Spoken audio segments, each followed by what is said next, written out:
తాకట్టులో ఉన్న బంగారాన్ని విడిపించి ఆ రోజు ఆన్లైన్ రేటుకే మేము కొంటాం. Sharma gold company.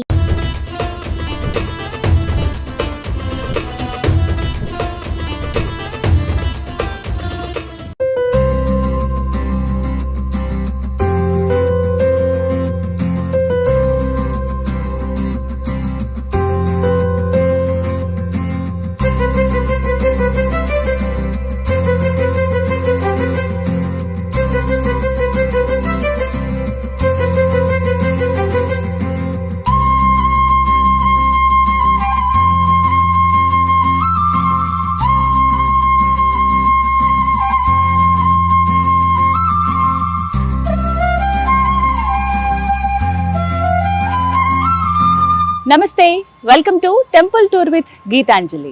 ఇవాల్టి కార్యక్రమంలో మనం దర్శించుకోబోతున్న ఆలయం భాగ్యనగరంలో ఉన్న అతి ప్రాచీనమైన అంటే దాదాపుగా 1000 సంవత్సరాల చరిత్ర కలిగినటువంటి శ్రీ మురళీ మనోహర స్వామి వారి దేవాలయం. భాగ్యనగరంలో ఇంత చరిత్ర కలిగినటువంటి దేవాలయం ఉందని దాదాపుగా చాలా మందికి తెలియదండి. ఇది తెలిసిన వెంటనే అంటే ఆలయం గురించి తెలుసుకున్నాక నేను అనుకున్నాను ఖచ్చితంగా అందరికీ తెలియాలి ఈ ఆలయం గురించి. స్వయంగా అంటే స్వామివారే స్వయం వ్యక్తమైనటువంటి దేవాలయం అంట ఇది. వారే నాకు దేవాలయం ఇక్కడ కట్టించండి, భక్తులను ఉద్ధరిస్తానని స్వయంగా స్వామివారే పలికారట. నిజంగా ఎంతటి అదృష్టమో అలా విని ఆలయం కట్టిన వాళ్ళకి. దర్శించుకున్న మనకి ఇంకెంత అదృష్టమో కదా. మరి ఇంకా ఆలస్యం ఎందుకు, లోపలికి వెళ్ళి స్వామివారిని దర్శనం చేసుకుందామా? రండి.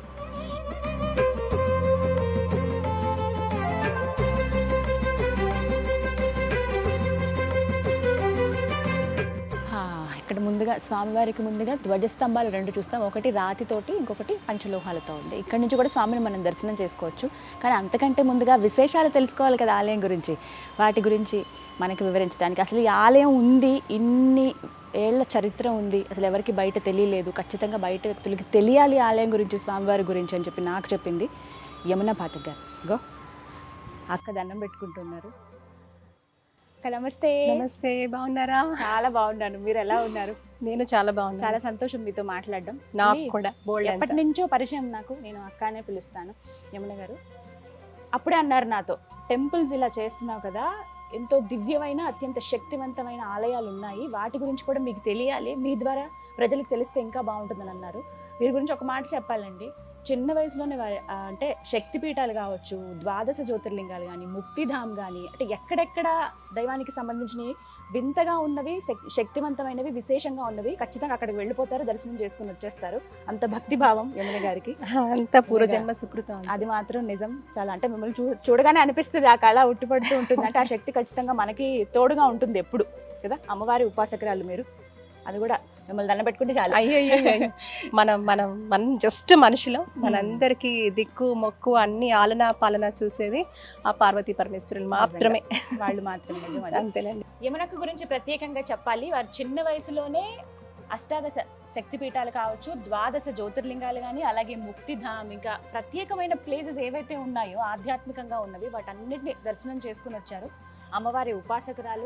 అంటే ఇప్పటికీ కూడా మన తెలుగు రాష్ట్రాల్లో బయటికి తెలియని, పూజకి నోచుకోనివి, శక్తివంతంగా అంటే గుప్తంగా ఉండిపోయినటువంటి ఆలయాలను ఆవిడ వెలికి తీస్తూ ఉంటారు, బయట ప్రపంచానికి తెలియజేస్తూ ఉంటారు. అందులో భాగంగా నాకు చెప్పారు, అసలు ఓల్డ్ సిటీ అని అంటూ భాగ్యనగరం, ఇక్కడ ఇలాంటి దేవాలయం ఉందా, ఇంత పెద్ద దేవాలయం ఉందా అని నాకు వచ్చిన తర్వాత నిజంగా ఆశ్చర్యం అనిపించింది అక్క. Thank you so much. నిజంగా అదృష్టవంతులం, స్వామివారిని దర్శనం చేసుకునే భాగ్యం కల్పించారు. ఒకసారి ఈ ఆలయం గురించి వివరించండి. తప్పకుండా.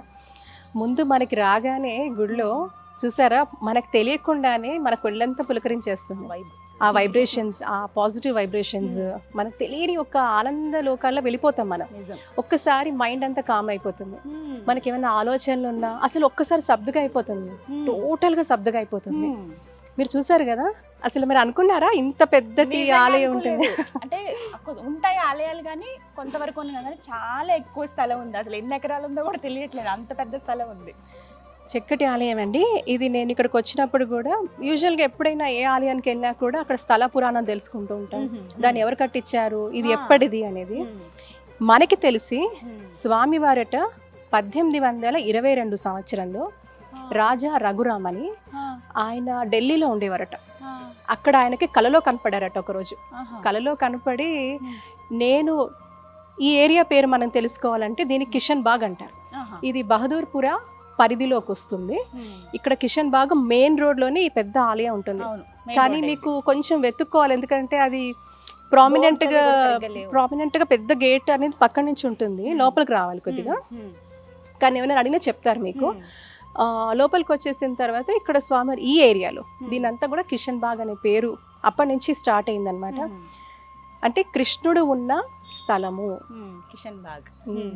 దీనికి సంబంధించి చాలా ఉప ఆలయాలు కూడా ఈ ఎస్పెషలీ బహదూర్పుర పరిధిలో అనేక వందలాల ఆలయాలు ఉన్నాయంట. నమ్ముతారా? వందలు ఉన్నాయి. కానీ మనం ఏంటంటే భక్తులకు తెలియాలి, అక్కడ కూడా నిత్య పూజ విధానం జరగాలి, ధూపదీప నైవేద్యాలు, నిజంగా ఆ భగవంతుడికి మళ్ళీ అలాంటి సేవ జరగాలనే ఆలోచనతోనే మనం పనిచేసుకుంటూ వస్తున్నాం చిన్నగా. సో అలాగే ఈరోజు మన భక్తులందరికీ కూడా పరిచయం చేస్తున్నాం. మరి పేరులోనే ఎంత హాయిగా ఉంది చూడండి, మురళీ మనోహరుడు. ఆ స్వామి పేరు మురళీ మనోహర్ ఆలయం అంటారు. ఇది రాజా రఘురామ్ గారికి 1822 సంవత్సరంలో ఆయన కల్లో కనపడి, నేను ఇక్కడ భూగర్భంలో ఉన్నాను, నన్ను వెలిక్కి తీసిన ఒక ఆలయం కట్టించు అని చెప్పారట. ఎక్కడ హైదరాబాద్, మీకు చెప్తుంటేనే నా కొళ్ళంత చూసారా ఎలాగ అయిపోతుందో, గూస్ బంప్స్ వస్తున్నాయి. ఆయన ఎక్కడ హైదరాబాద్, ఎక్కడ భాగ్యనగరం, ఎక్కడ ఢిల్లీ అండి, అక్కడ కల్లో కనపడి పలానా స్థలంలో నేను ఉన్నాను, నేను భూగర్భంలో ఉన్నాను, నన్ను వెలిక్కి తీయని స్వామివారు చెప్పి నిజంగా ఆయన వచ్చారట. వచ్చి వెలిక్కి తీస్తే ఆ సంవత్సరంలో స్వామివారు భూగర్భం నుంచి వచ్చారు. అంటే ఇప్పుడు మనం చూసేటువంటి మూల విరాట్, అవును, మూల విరాట్ స్వామివారు మురళీ మనోహరుడు. అండ్ చక్కగా ఆయన మురళితో మురళీ మనోహరుడు, అంత ముగ్ధ మనోహరంగా స్వామివారు అలా వెలిసి ఎంత అది మీరు చూస్తూ ఉంటే స్వామివారు మనని ఏదో తీక్షణంగా చూస్తున్నట్టు ఉంటుంది. అంటే మన పట్ల వారి యొక్క కరుణ, వారి యొక్క ప్రేమని మన పైన కురిపిస్తున్నట్టు ఉంటుంది ఆ విగ్రహాన్ని చూస్తుంటే. స్వామివారు నిజంగా ఉన్నారా అని ఎంత జీవకళతో మనకు కనపడుతుంది, చూసారుగా. కాబట్టి మీరు చూస్తారు, ఇప్పుడు మనం దర్శనం చేసుకుంటాం కదా, అప్పుడు మీరు చూస్తే మీకు కూడా అలాగే కనపడుతుంది. చాలా మందికి ఇప్పుడు భక్తులు చాలా మంది వస్తూ ఉంటారండి, కానీ తెలియాల్సిందంత తెలియదు. ఇంకా అంత తెలియకపోవడం, ఈ దగ్గర పొందకపోవడానికి కారణాలు ఏంటంటే, అంటే ఒకటి ఎన్నో కారణాలు ఉంటాయి, కానీ ఆ స్వామి తన భక్తులను ఎలా రప్పించుకోవాలో ఆయనకు తెలుసు. అందుకే కదా మనం వచ్చాం. కాబట్టి ఆయనకు తెలుసు భక్తులను ఎలా రప్పించుకోవాలో, ఎలా సేవ చేయాలంటే. భక్తుడు భగవంతుని సేవ చేస్తే పునీతుడు అవుతాడు, ప్యూరిఫై అవుతుంది ఆలోచనలు కానివ్వండి. మన ఆలోచనలు బాగుంటే మన ఆచరణ బాగుంటుంది, మన ఆచరణ బాగుంటే మన కుటుంబం బాగుంటుంది, కుటుంబం బాగుంటే సమాజం బాగుంటుంది. అందుకే మనం రావాలి మన ఆలయాలకి. ఎంత అద్భుతమైన ఆలయాలు. ప్రతి సంవత్సరం మనకి ఇక్కడ కార్తీక మాసంలో మనకి ఇక్కడ బ్రహ్మోత్సవాలు జరుగుతూ ఉంటాయండి. ప్రతి ఏడు జరుగుతూ ఉంటాయి. విశేషంగా కృష్ణాష్టమి కూడా ఈ ఆలయంలో అష్టమి తిథి నక్షత్రం స్వామివారిది రోహిణి నక్షత్రం. ఇవి కూడా పూర్తిగా అలా ఉన్నప్పుడు వాళ్ళు చేస్తారండి. ప్రతి మనకి 2 రోజులు 3 రోజులు, కానీ ఆ తిథి నక్షత్రాలు. అండ్ ఇది ఆలయం పూర్తిగా వైష్ణవ సాంప్రదాయాన్ని వీళ్ళు ఆచరిస్తారు పూర్తిగా. చాలా బాగుంటాయి. విశేషంగా చాలా మంది ఏంటంటే ఈ యొక్క బ్రహ్మోత్సవాల టైంలోనే గరుడ ముద్దలు అని వేస్తారు అక్కడ మనకి ధ్వజస్తంభం దగ్గర. అప్పుడు వేస్తుంటే ఎవరైతే పిల్లలు లేరో వాళ్ళకి ఆ ముద్దలు వేసినప్పుడు ఆ ముద్దలు తీసుకొని అది కనుక తీసుకున్న వాళ్ళకి సంతానం కూడా కలిగింది అని చాలా నమ్మకం ఇక్కడ. సో నేను ఇప్పుడు ఏమన్నాను, ఇది ఎప్పుడో నిన్న మొన్నటిది వచ్చింది కాదు, కొన్ని వేల సంవత్సరాలు, మనకి తెలిసి కొన్ని వందల సంవత్సరాలు, కానీ దీనికి ఒక విశిష్టత వేల సంవత్సరాల నుంచి ఉంది అని చెప్తూ ఉంటారు. కాబట్టి ఇది అద్భుతమైన ఆలయం. ఇక్కడ స్వామివారికి, ఆంజనేయ స్వామి వారు కూడా, బాలాంజనేయ స్వామి వారికి కూడా ఆలయం చిన్న పక్కన ఉంది. ఎవరికైతే దృష్టి దోషాలున్నా, నరదృష్టి ఉన్నా, ఇలాంటివి ఏమన్నా మనం నమ్ముతూ ఉంటాం కదా, అలాంటివి ఏమన్నా ఉన్నా కూడా స్వామివారికి వచ్చి బాలాంజనేయ స్వామి వారికి ఇక్కడ కనుక పూజ చేస్తే అవన్నీ తొలగిపోతాయని కూడా. తర్వాత మళ్ళీ నర్మదా నది దగ్గర స్వామివారి శివలింగం ఒకటి, అక్కడ శివుడి యొక్క ఇది దొరుకుతుంది అనమాట. వారిది కూడా ఇక్కడ ఉంది. ఇక్కడ శివాలయం ఉంది. మీకు స్వామివారు రుద్ర రూపంలో ఉంటారు. సో ఇది కూడా స్వయంగా స్వయంభూ స్వయంభూ లింగం అది. అది. కాబట్టి పూర్తిగా చూస్తే ఈ గుడికి అంత ఇక్కడ విష్ణువు అక్కడ శివుడు శివయ్య ఇద్దరు ఉన్నారు. ఒకటే అని చెప్పారు. ఎవరికి భేదం లేదు, శివకేశ్వరికి భేదం లేదు, అంతా ఒక్కటే అనే ఆలోచన మనకు ఉంటుంది. అద్భుతంగా ఉంటుందండి. మళ్ళీ మీరు పైన చూస్తే సుదర్శన చక్రం కనపడుతుంది. గోపురం చాలా చాలా సుందరంగా అంటే కొంచెం ప్రత్యేకంగా కనిపిస్తుంది. అవును ఆ విగ్రహాలు కానివన్నీ అవును. పైన మీరు అన్నట్టుగా ఆ సుదర్శన చక్రం అవును. అంటే అన్ని ఆలయాలకు అలా ఉండదు కదా. ఈ ఆలయానికి మాత్రం ప్రత్యేకంగా సుదర్శన చక్రం తెలుసు కదా. సుదర్శన చక్రం అంటే కూడా శత్రు బాధ నుంచి మనకి నివృత్తి కలిగిస్తుంది, శత్రు బాధ లేకుండా చేస్తుంది. సుదర్శన యాగాలు అందుకే చేస్తారు, హోమాలు అందుకే చేస్తారు. సుదర్శన చక్రం కూడా మనల్ని ప్రొటెక్ట్ చేస్తుంది ఫ్రమ్ ఎనిమీస్ అని చెప్తూ ఉంటారు. సో ఆ కాన్సెప్ట్ ఉంది ఇక్కడ.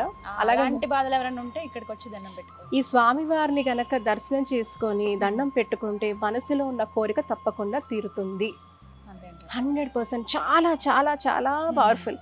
అది అంటారు చూసారా, పిచ్చుకకి దారం కట్టి లాగినట్టు స్వామి భక్తులను లాక్కుంటాడు అక్కడ. అది అంతే ముగ్ధ మనోహరంగా ఈ మురళీ మనోహరుడు ఇక్కడ వెలిసాడు, ఈ తండ్రి. కాబట్టి మీరు అంత చెప్తున్నారు, నాకు దర్శనం చేసుకోవాలనిపిస్తుంది. మరి వెళ్దామా? తప్పకుండా వెళ్ళి ఆ మురళీ మనోహరుని దర్శనం చేసుకుందామా? పదండి. ఓ కృష్ణ.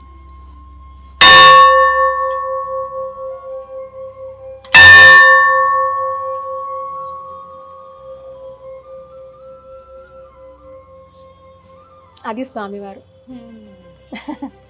ఆహా. ఇప్పుడు మనం చూస్తున్న మూల విరాట్ స్వయం వ్యక్తం అయ్యారు. ఆయనే ఇక్కడ ఆయన. భూమిలో ఆయనే. అవును. ఆయనే ఇక్కడ ఉన్నానని చెప్పి మరి కృష్ణయ్య పైకి తీవి నేను దర్శనం ఇస్తాను మీకు అని చెప్పారు. ఒక పాఠం చూసారా, రారా కృష్ణయ్య అని. ఆ. రారా కృష్ణయ్య రారా కృష్ణయ్య నిన్ను నన్ను కాపాడా రారా కృష్ణయ్య. మనందరినీ కాపాడేవాడు, చల్లగా చూసేవాడు ఆ పరమాత్ముడు.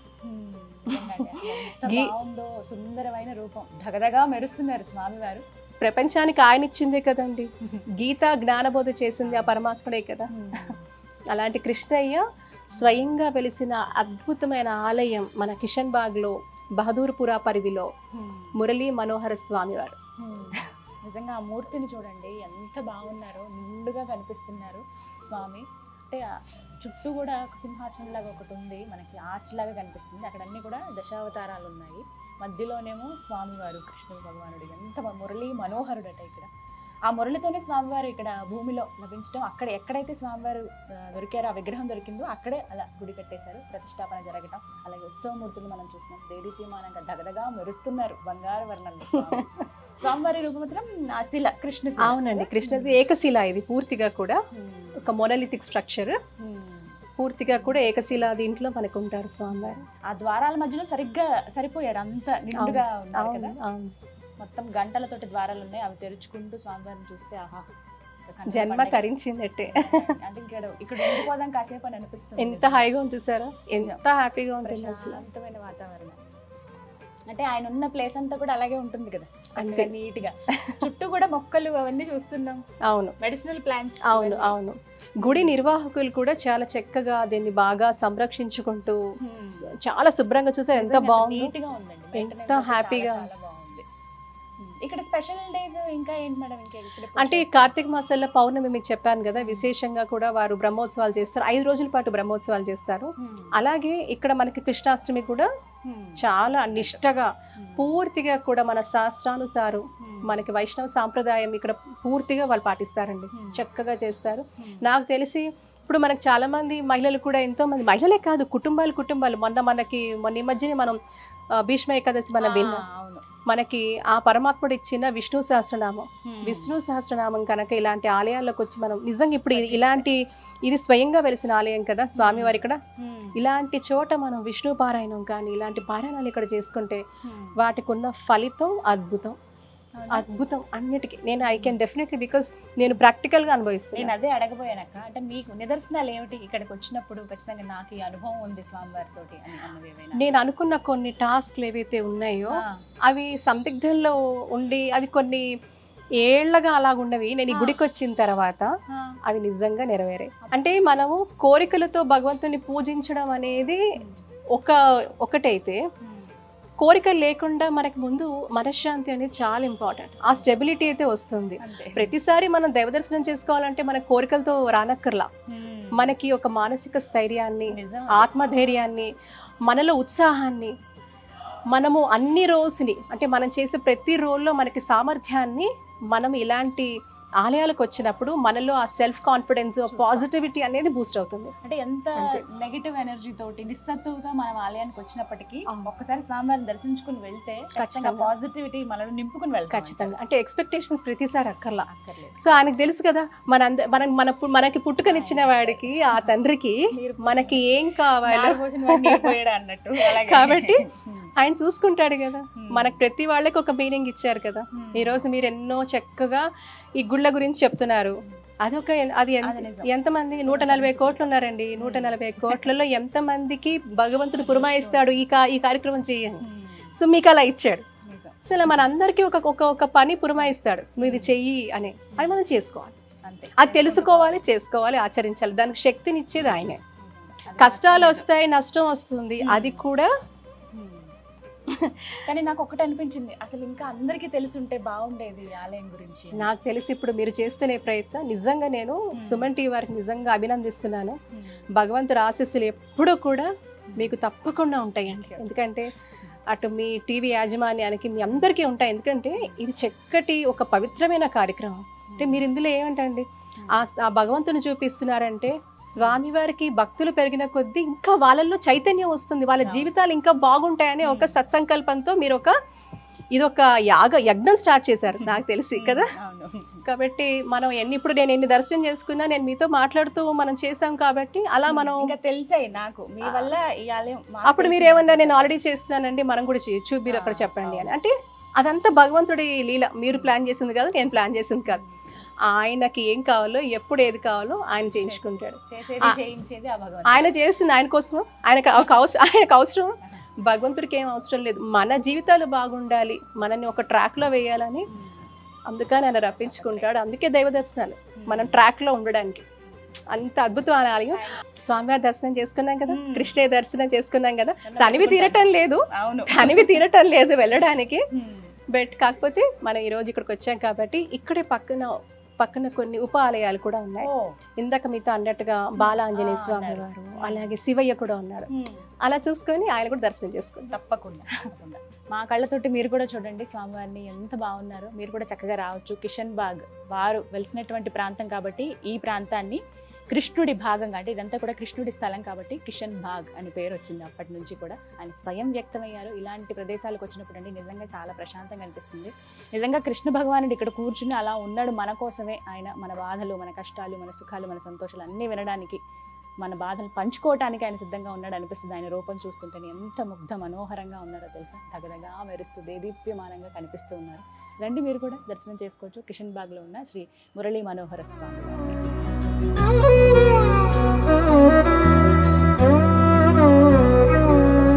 నిసగరి మగ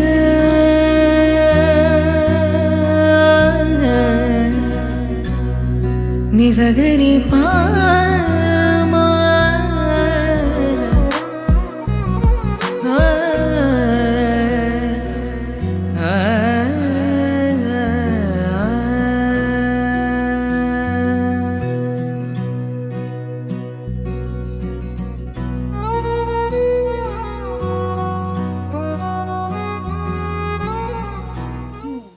బాలాంజనేయ స్వామి వారా?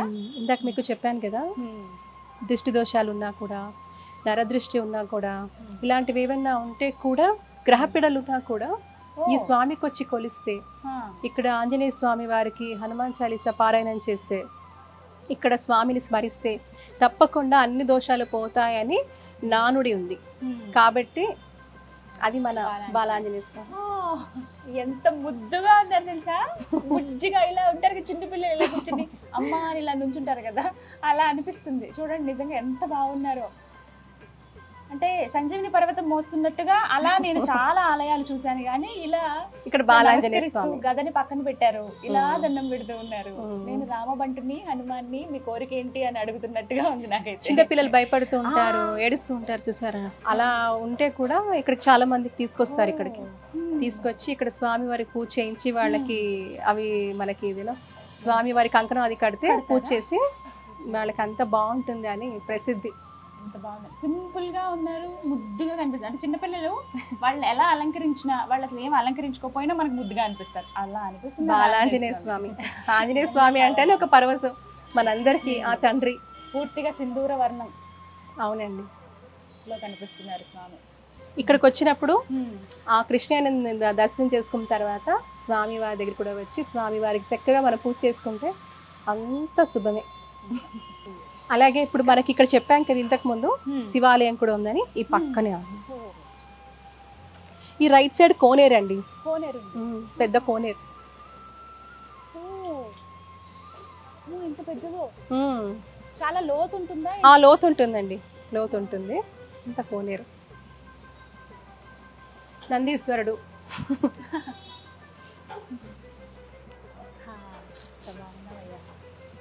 ఈ శివయ్య స్పెషాలిటీ ఏంటి అంటే, ఈ శివయ్య మనకి నర్మదా తీరంలో, ఈయన నర్మదేశ్వరుడు. ఆ తీరంలో ఇక్కడ స్వామివారి లింగం అక్కడి నుంచి మనకు ఉంది. అక్కడ ఏంటంటే ఎప్పుడైతే మనకి నర్మదా తీరంలో దొరికిన శివలింగాలన్నీ కూడా ప్రతిష్ఠ అక్కర్లేదు అంటారు. అది కూడా స్వయంభూ లింగం స్వామివారికి. కాబట్టి అక్కడి నుంచి తీసుకొచ్చి ఇక్కడ స్వామివారిని చేయడం జరిగింది. దీనికి ప్రతిష్ఠ కూడా అవసరం ఉండదు అంటారు. నర్మదా నదిలో దొరికిన. అవునండి, అవునండి, అలాగా. కాబట్టి శివయ్య కూడా కొన్ని ఏళ్ళగా, కొన్ని వందల వేల ఏళ్ళగా కూడా ఆయన ఇక్కడ పూజలు అందుకుంటున్నారు. చాలా చక్కగా సింపుల్గా. శివరాత్రికి కూడా బాగా విశేషంగా పూజలు అవి చేస్తూ ఉంటారు, ఇక్కడ బాగా జరుగుతాయి. బాల హనుమాన్ ఆ పక్కనే మనకి నర్మదేశ్వరుడు, ఆ శివయ్య కనిపిస్తారండి. నర్మదా నదీ తీరంలో దొరికినటువంటి శివలింగం అది. ఆ లింగాన్ని తీసుకొచ్చి ఇక్కడ, అంటే అక్కడ దొరికినటువంటివి ఆల్రెడీ ప్రతిష్టాపన జరిగినట్టుగానే ఉంటాయి, అవన్నీ కూడా దైవశక్తితో ఉంటాయి కాబట్టి వాటికి మళ్ళీ ప్రతిష్టాపన అవసరం లేదని అంటారట. అంత శక్తివంతంగా ఉంటాయి. అవి ఇక్కడ తీసుకువచ్చి ఇక్కడ పూజలు అందుకుంటారు. కొన్ని వందల సంవత్సరాలుగా ఈ ఆలయం కూడా ఉంది. అంటే కృష్ణుడు ఏ విధంగా ఇక్కడ పూజలు అందుకుంటున్నాడు, అదేవిధంగా హనుమాన్, అలాగే ఈ శివయ్య కూడా. నందీశ్వరుడు చూడండి, స్వామి ఆజ్ఞ కోసం ఎప్పుడు సిద్ధంగా ఉన్నట్టు అలా కూర్చుని ఉన్నాడు. ఏం చెప్తారా అని. అక్క నిజంగా చాలా సంతోషం అనిపించింది. అంటే ఏ ఆలయానికి వెళ్ళినా ఆ పాజిటివిటీని ఫీల్ అవుతాను, ఆ ఎనర్జీ ఖచ్చితంగా వస్తుంది. ఎంత డల్ గా వచ్చినా అప్పటికప్పుడు ఇన్స్టెంట్ గా ఎనర్జీ వచ్చేస్తుంది, సస్టైన్ అవుతుంది కొన్ని రోజుల పాటు. అలా ఈ ఆలయం అసలు ఇలా ఉందని కూడా తెలియదు నాకు. థ్యాంక్ యూ చెప్తాను మళ్ళీ మళ్ళీ నేను. మనకి భగవంతుడు మనకి ఆ టైం వచ్చింది, మనం పిలిచాడు అంతే. మనం ఆ గ్రాటిట్యూడ్ అంతా నేచర్కి చెప్పాలి. Thanks to the nature. ప్రకృతి మనల్ని తీసుకొచ్చింది ఇక్కడికి, నడిపించింది, తీసుకొచ్చింది. ఇప్పుడు నాకు తెలిసి మన భక్తులందరూ కూడా చూస్తారు, తప్పకుండా వస్తారు. వాళ్ళు కూడా ఎంతో వాళ్ళు తరిస్తారని మనం అందరం కూడా ఆశిద్దాం. ఇంకా చాలా చాలా ఆలయాలు ఉన్నాయని చెప్పారు మీరు. బోలెడన్ని ఆలయాలు ఉన్నాయి. నేను మీ చేత కొన్ని వందల ఆలయాలు తీసుకెళ్ళబోతున్నా. అవునా? భాగ్యనగరంలో కొన్ని వందలు అంటే తక్కువే, వేల ఆలయాలు ఉన్నాయి. వందలైనా చేరుకుందాం, ప్రయత్నం చేద్దాము, తెలుసుకుందాం. నిజంగా కూడా అక్కడ ఆ ఆలయంలో స్పర్శ కూడా మనం కనుక ఆ స్పర్శ వల్ల కూడా మనలో ఎంతో పాజిటివ్ ఎనర్జీ పెరుగుతుంది. సో మనం అందరం పునీతులాగా అంతే. నిత్య ధూపదీప నైవేద్యాలు ఆ దేవీ దేవతలకు వెళ్ళాలి. మన ధర్మం సంరక్షించబడాలి. తద్వారా మనలో వికాసం, చైతన్యం, అద్భుతమైన జీవన విధానంలో మనం వెళ్ళేందుకు దోహదపడాలి. మంచి మాట అన్నారు, చాలా థాంక్స్ అక్క. మళ్ళీ మళ్ళీ కలుద్దాం మనం అతి త్వరలో ఇంకొన్ని ఆలయాలు కదా. ఒకటే మాట చెప్పారు నాకు, కేవలం ఇక్కడతో ఆగిపోవద్దు ఈ ప్రయాణం అనేది. ఎందుకు కలిశారు అంటే ముందు నుంచి తెలిసినప్పటికీ ఆలయాల గురించి మాట్లాడుకునేటప్పుడు బాగా కనెక్ట్ అయ్యాము. ఇలా ఉన్నాయి చాలా ఆలయాలు, హిడెన్ టెంపుల్స్, ఇవి ఎవరికి తెలియదు అసలు. అంటే 100 మందిలో ఒక 10 మందికి తెలిసేమో అన్నట్టుగా అన్నారు. అంటే దాన్ని బట్టి నాకు అర్థమైంది, ఇంత సుందరమైన దేవాలయం, అంటే చాలా చక్కగా పూజలు జరుగుతున్నాయి, బయటికి తెలియకపోవడం ఏంటనేది. నిజంగా ఇటువైపు ఉన్న వాళ్ళు ఎవరైనా హైదరాబాద్ కావచ్చు, మీరు ఎక్కడున్నా సరే హ్యాపీగా రండి. ప్రత్యేకమైన రోజులు ఉన్నాయి. కృష్ణాష్టమి అయితే ఇంకా స్పెషల్గా జరుగుతుందన్నారు. ఇక ప్రతిరోజు పండగే కృష్ణయ్య దగ్గర, మొత్తం బృందావనం లాగా కనిపిస్తుంది. మీరు అందరూ వచ్చి చూస్తే ఇంకా బాగుంటుంది. ఆ కృష్ణయ్యని దర్శనం చేసుకోండి, తరించండి. ఆ మురళీ మనోహర స్వామి కృప అందరిపైన ఉండాలని కోరుకుందాం. ఇది ఇవాల్టి టెంపుల్ టూర్ విత్ గీతాంజలి. మరో దివ్య ఆలయ సందర్శనంతో మళ్ళీ కలుద్దాం. అంతవరకు సెలవు, నమస్కారం.